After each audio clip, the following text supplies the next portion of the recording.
ഇപ്പുറത്തോട്ട് കരയിലോട്ട് എത്താനായിട്ടൊരു ജങ്കാറ അല്ലെങ്കിൽ ഒരു വള്ളത്തിന് വേണ്ടി വെയിറ്റ് ചെയ്ത് നിൽക്കേണ്ട ഒരു കാലഘട്ടം ഉണ്ടായിരുന്നു. ഹലോ ഫ്രണ്ട്സ്, അപ്പോൾ നമ്മുടെ കഴിഞ്ഞ വീഡിയോ നിങ്ങൾക്ക് കുറച്ച് പേർക്കെങ്കിലും ഇഷ്ടപ്പെട്ടെന്ന് വിചാരിക്കുന്നു. അപ്പോൾ ഇന്ന് നമ്മൾ വേറെ ഡെസ്റ്റിനേഷനിലോട്ടാണ് പോകുന്നത്. അപ്പോൾ ആദ്യം നമുക്ക് പോയി പെട്രോൾ അടിക്കണം. പെട്രോൾ അടിച്ച് കണ്ടൊക്കെ ബാക്കി കാര്യങ്ങളൊക്കെ സംസാരിക്കാം.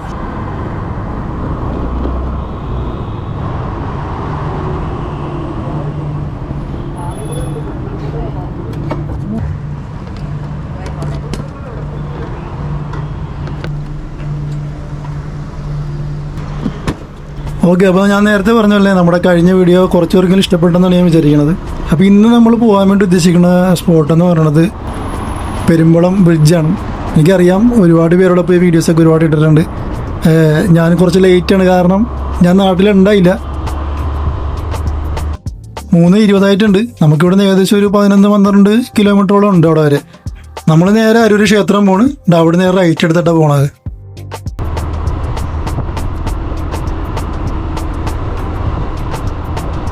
അരൂർ ക്ഷേത്രത്തിൻ്റെ അവിടെ എത്തിയിട്ടാ. റോഡ് ഭയങ്കര ശോകമാണ്, അതുപോലെ തന്നെ അത്യാവശ്യം നല്ല തിരക്കുണ്ട്. നിങ്ങൾക്ക് കാണാം, അതെ ഇവിടെ ഇങ്ങോട്ട് കയറി കഴിഞ്ഞാൽ ഈ റോഡ് പകുതിയൊക്കെ ഉള്ളു. ഈ ഒരു സ്റ്റാർട്ട് ചെയ്യണ ഭാഗത്ത് മാത്രമാണ് കേട്ടോ, അങ്ങോട്ട് വലിയ കുഴപ്പമുണ്ടാവില്ല.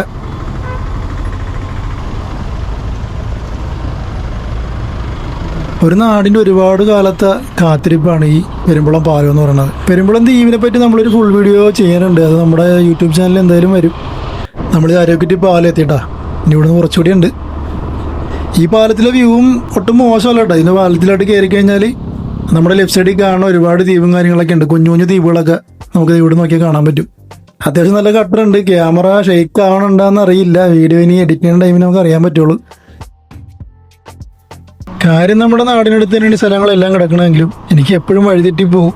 ഞാൻ എപ്പോഴും ഇവിടെ വന്നും വേറെ റൂട്ടിൽ പോയാലും ഈ റൂട്ടിൽ വരുമ്പോഴൊക്കെ എനിക്ക് റൂട്ടൊക്കെ തെറ്റിപ്പോകാറുണ്ട്.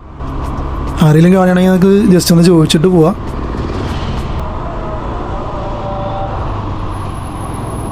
പെരുമ്പളം ബ്രിഡ്ജ് അങ്ങോട്ടോ? പുതിയ ബ്രിഡ്ജ്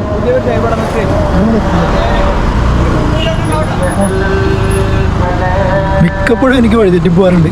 എന്തായാലും കുഴപ്പമില്ല, നമ്മൾ ചോദിച്ചാൽ മനസ്സിലാക്കിയിട്ടുണ്ട്. ശരിക്കും പറഞ്ഞാൽ നമ്മൾ ജസ്റ്റ് ഒരു പാലം കാണാൻ വേണ്ടി പോണത് മാത്രമല്ല, ഇത് ഒരു ജനതയുടെ തന്നെ ഒരുപാട് കാലത്തെ കാത്തിരിപ്പിൻ്റെ വിജയത്തിലേക്കാണ് നമ്മളിപ്പോൾ പോയിക്കൊണ്ടിരിക്കുന്നത്. അങ്ങനെ ഒരു സ്വപ്നപാതയിലേക്കാണ് നമ്മളിപ്പോൾ പോയിക്കൊണ്ടിരിക്കുന്നത്. ഈ കാണുന്ന ലെഫ്റ്റ് എടുത്ത് കഴിഞ്ഞാൽ നമ്മൾ നേരെ പോകുന്നത് ബ്രിഡ്ജിലേക്കാണ്.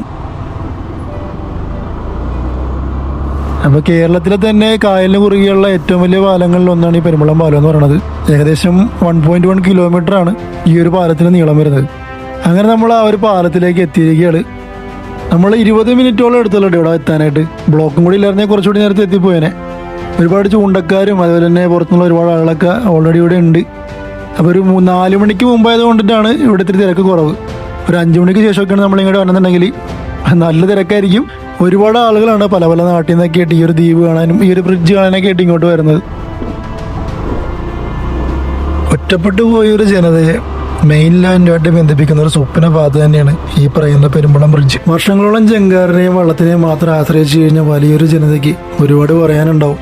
നിങ്ങൾക്ക് ഈ വീഡിയോ കാണുമ്പോൾ തന്നെ മനസ്സിലാവും ഞാൻ ഇവിടുന്ന് സ്റ്റാർട്ട് ചെയ്ത് എത്ര ടൈം കൊണ്ടാണ് അപ്പുറത്തെത്തണമെന്ന്. അപ്പോൾ പണ്ട് ഇവിടെ എമർജൻസി ആയിട്ട് എന്തെങ്കിലും അസുഖമോ കാര്യങ്ങളൊക്കെ വന്നു കഴിഞ്ഞാൽ ഒരു രോഗിയായിട്ട് അവർ ഇപ്പുറത്തോട്ട് കരയിലോട്ട് എത്താനായിട്ടൊരു ജങ്കാറ അല്ലെങ്കിൽ ഒരു വള്ളത്തിന് വേണ്ടി വെയിറ്റ് ചെയ്ത് നിൽക്കേണ്ട ഒരു കാലഘട്ടം ഉണ്ടായിരുന്നു. ഈ ചെറിയൊരു വീഡിയോയിൽ നമുക്ക് പെരുമ്പളം ദ്വീപിനെ പറ്റിയും ഈ ഒരു പാലത്തിനെ പറ്റിയൊന്നും മുഴുവനും പറഞ്ഞെടുക്കാൻ കഴിയില്ല. ഒരുപാട് കഥകൾ പെരുമ്പളം ദ്വീപിന് പറയാനുണ്ട്. എനിക്കിവിടെ വന്നപ്പോൾ തോന്നിയെന്ന് വെച്ച് കഴിഞ്ഞാൽ ഈ ഒരു പാലം വന്നതിന് ശേഷം ഇവരുടെ യാത്രാക്ലേശം മാത്രമല്ല, ഇവർക്ക് ഭാവിയിൽ അല്ലെങ്കിൽ ഇവർക്ക് ഇനി മുന്നോട്ടൊരു സാമ്പത്തികപരമായിട്ടും പല രീതിയിൽ മുന്നോട്ട് പോകാനുള്ള ഒരു അവസരം കൂടിയാണ് ഈ പാലം വന്നുകൊണ്ട് ഇവിടെയുള്ള ജനങ്ങൾക്ക് കിട്ടിയിട്ടുള്ളതെന്നാണ് എനിക്ക് മനസ്സിലാക്കാൻ കഴിഞ്ഞത്. ഒരുപാട് സാധ്യതകൾ ഈ പാലത്തിനെ ചുറ്റിപ്പറ്റി നിങ്ങൾക്ക് ഈ നാട്ടിലുള്ള ആൾക്കാർക്ക് ചെയ്യാൻ കഴിയും. അതൊക്കെ ചെയ്യുക. ഈ ഒരു ഭാഗത്തേക്ക് വന്ന് കഴിയുമ്പോൾ ബോട്ടിങ്ങും കാര്യങ്ങളൊക്കെ കാണാൻ കേട്ടോ. അവിടെ നമ്പറും കാര്യങ്ങളൊക്കെ നിങ്ങൾക്ക് കാണാമെന്ന് ഞാൻ വിചാരിക്കുന്നു. അതുപോലെ തന്നെ പാലത്തിന് താഴെ കൂടി ഇപ്പുറത്തേക്ക് വന്നു കഴിഞ്ഞാൽ ഒരുപാട് പേരോടും ചൂണ്ടയൊക്കെ. അത് കൂടാണ്ട് അവിടെ ഒരു ബോട്ടിങ് പരിപാടിയും കാര്യങ്ങളൊക്കെ കൊണ്ട് സ്പീഡ് ബോട്ട് പോലുള്ള എന്തോ ആണ്, ഒരു 6-7 പേർക്കൊക്കെ ഇരിക്കാൻ പറ്റിയ രീതിയിലുള്ളൊരു ബോട്ട് കൂടി ഇവിടെ കാണാവുന്നതാണ്. അപ്പോൾ ഇങ്ങോട്ട് വരുന്നവർക്ക് ഇതേപോലെ കുറേ ആക്ടിവിറ്റീസും ഇവിടെ അവൈലബിൾ ആണ്. ഈ വീഡിയോ ഇപ്പോൾ എല്ലാവർക്കും ഇഷ്ടപ്പെടുമെന്ന് വിചാരിക്കുന്നു. നമുക്ക് അടുത്ത വീഡിയോയിൽ കാണാം.